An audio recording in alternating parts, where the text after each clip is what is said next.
Now, while the world deals with the coronavirus pandemic, it seems that environmental issues such as climate change have taken a back seat.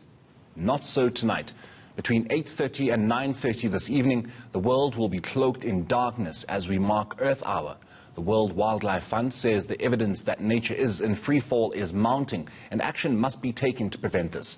Actions like the lights-off gesture may be symbolic, but they have sparked real impact. And Chief Executive Officer of the World Wildlife Fund in South Africa, Morne du Plessis, joins me via Zoom to discuss this. A very good afternoon to you, Morne, and thank you so much for your time. So just how much impact have the lights-off gestures and, commemorating that hour on Earth Hour made? Look, Earth Hour is every hour of one's life, but we focus the attention on this 1 hour every year, and this has been the case for over a decade.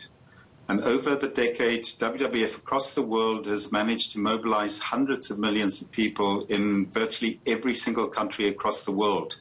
So it's become perhaps the most extensive global environmental movement of its kind. And it's basically about switching on the mindsets rather than switching off the lights, as you said there. And do you feel that, at least we want to bring it back home, from a South African point of view, do you feel that the mindsets are switched on, that, there is somewhat of an understanding and empathy for wildlife in this country, even though we do see, rhinos being killed and having their horns taken from them? But do you feel that there is a bit of a change, even though it may be a slow change? Yes, I think, when we talk about the narrow niche of wildlife, that's only one small slither of the environment. We can refer to the environment as nature. And nature provides us with everything that's important. Provides us with the air we breathe, we're breathing right now, the water we drink, and every morsel of food that we eat. That's before we even get to those wonderful things like rhinos and eagles and wonderful plants. So nature very much underpins the well-being of every single human, and we often don't think of it in this way. Is the government helping, Morne? Are you getting enough support? Is there enough, added support from the government as well?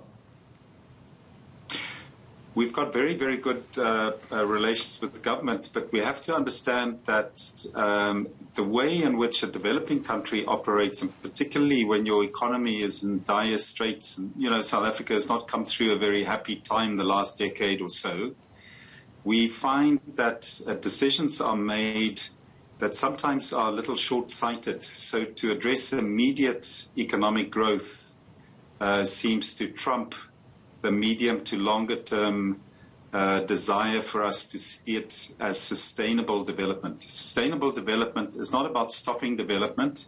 It's about doing it with the long-term future in mind. And often the way in which we do things, the way in which we allow coal mines to be developed inside strategic water source areas, those areas that are absolutely vital to providing us with clean water. Once we start mixing coal and water extraction, we find that we burdening ourselves down the line, 50 to 100 years down the line, with significant costs. So we're really borrowing from our children.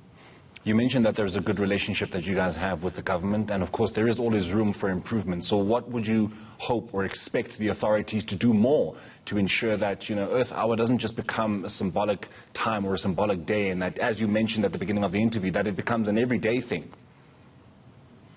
Yes, that's a good question. And I would say if I was to ask government to do something, it's pretty much for government to coordinate and prioritize. In other words, not to have one single part of government going down one line and then entangling parts of the others. So, for example, I used the example of giving permissions to mine. We're not saying that we should not be mining, but we're saying that there are times when what's underground should stay underground. That's probably the best in the long-term future of the country. And that coordination and planning needs to be done very meticulously, and there needs to be very, very strict rules in order to implement that. And we have to make sure that rules and regulations are upheld and not bent when particular narrow interest groups are trying to get their hands on profits that are going to be burdening future generations with costs that they have seen no benefit from.